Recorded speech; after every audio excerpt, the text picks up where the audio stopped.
ఇక్కడ విచ్చేసినటువంటి మీడియా మిత్రులందరికీ ఆదివాసీ జేఏసీ సీతంపేట కార్యదర్శిగా పనిచేస్తున్నాను.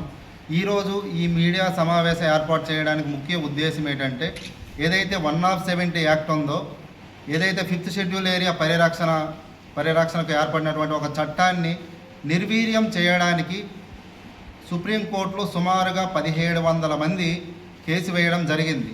కాబట్టి ఈ యొక్క 1700 మంది కేసు ఎప్పుడైతే వేశారో, కనీసం ఈచ్ వన్ పర్సన్కి చూసుకున్నట్లయితే, ఎందుకంటే ఈ 5th షెడ్యూల్ ఏరియా మొత్తం కూడా ట్రైబల్ ఏరియా, ట్రైబల్ తోటే నివాసం ఉండాలి, ఆ యొక్క భూముల రక్షణ కల్పించాలి, వాళ్ళకి ఉద్యోగం అనేది పరిరక్షణ కల్పించాలి, వాళ్ళ జీవన విధానం కావచ్చు, స్వేచ్ఛ కావచ్చు, వాళ్ళకి రక్షణ కల్పించాలని చెప్పేసి ఆ రోజు 170 రెగ్యులేషన్ యాక్ట్ యాక్చువల్గా అది, ఎందుకంటే రాష్ట్రపతి ఆమోద ముద్రతో వచ్చినటువంటి ఒక చట్టాన్ని ఈరోజు సుప్రీంకోర్టులో కేసు వేసి దాన్ని నిర్వీర్యం చేసే ప్రయత్నం ఈ యొక్క ప్రభుత్వాలు చేస్తున్నాయని మేము భావిస్తూ ఉన్నాం. ఎందుకంటే 1700 మంది అంటే చాలామంది అందులో పేదవాళ్ళు ఉండొచ్చు, గిరిజనేతలు అయినప్పటికీ వాళ్ళు పేదవాళ్ళు ఉండొచ్చు.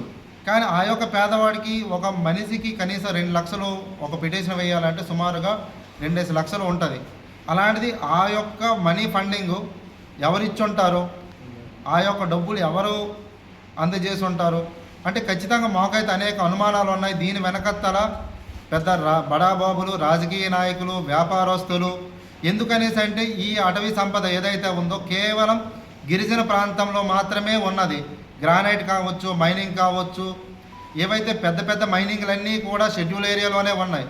ఇవన్నీ కూడా జాతీయ సంపద. మా ఆదివాసీలకు ఇస్తే ఆ యొక్క ఏదైతే భూములు ఉన్నాయో ఆ భూముల మీదన పోడు వ్యవసాయం లేదనుకుంటే మరో వ్యవసాయం చేసి మేము బతుకుతామే తప్ప ఆ యొక్క ప్రకృతిని కానీ ఆ భూమిని కానీ మేము నాశనం చేసే అవకాశం లేదు.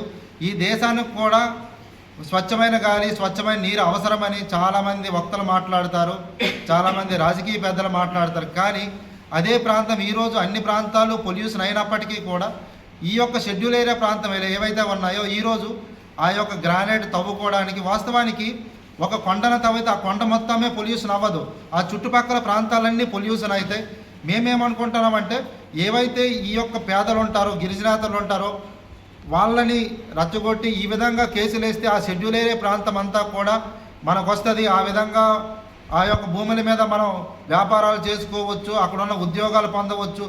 ఉదాహరణకు జీవో నెంబర్ 3 అనుకుంటే మాకున్నటువంటి జీవో నెంబర్ 3 వల్ల చాలామందికి 2000 నుండి 2020 వరకు కూడా షెడ్యూల్ ఏరియాలో ఉపాధ్యాయ ఉద్యోగాలు ప్రతి ఒక్కరికి అవకాశం కల్పించాలని ఉన్నప్పటికీ కూడా సుమారుగా 2015 వరకు కూడా ఎవరికీ తెలియదు ఒక జీవో నెంబర్ 3 ఉన్నదంట.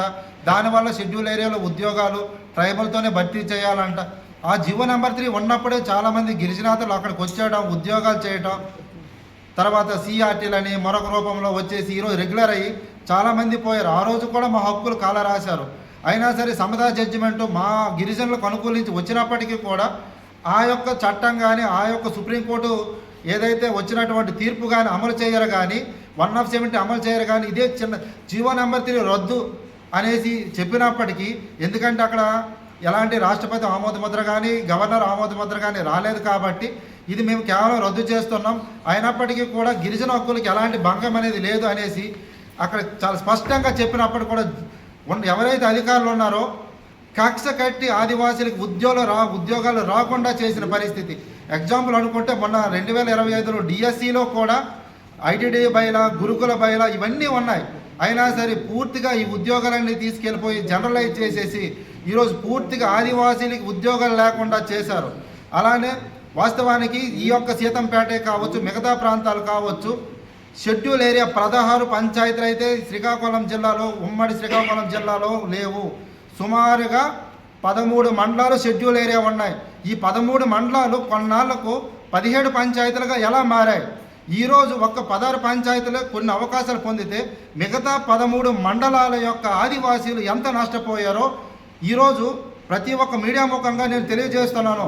నేను 13 మండల షెడ్యూల్ ఏరియా లేదు అనేసి అంటే మీరు ఏ శిక్ష వేసి నేను సిద్ధమే.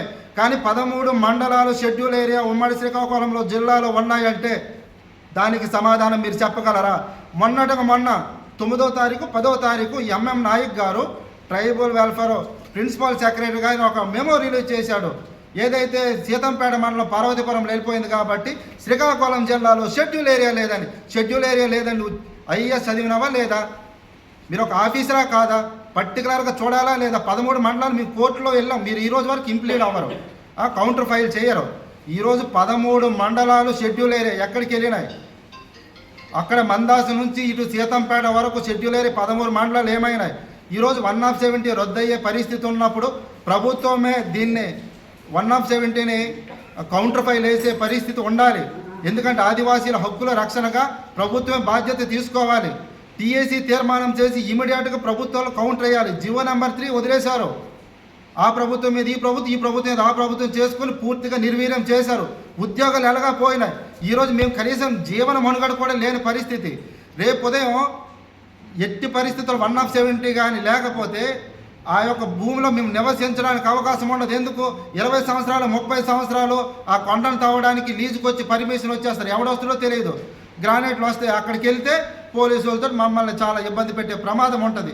కాబట్టి మేము ఒకటే కోరుతున్నాం సార్, ఏదైతే 170 అంతమంది కేసు వేశారో ప్రభుత్వం నుంచి చొరవ తీసుకొని దాన్ని ఇంప్లీట్ చేసి ఆ యొక్క పిటిషన్ని రద్దు చేసి మా ఆదివాసుల ఉనికిని కాపాడాలని ఈ యొక్క మీడియా ముఖంగా మీడియా మిత్రులు కూడా చెప్పింది ఏంటంటే, దీన్ని బాగా పబ్లిసిటీ చేసి ప్రభుత్వానికి తెలియజేసి ఇంటెలిజెన్స్ రూపంలో కూడా తెలియజేసి మా యొక్క చట్టాన్ని కాపాడి ఆదివాసుల ఉనికిని కాపాడాలని కోరుకుంటున్నాం సార్.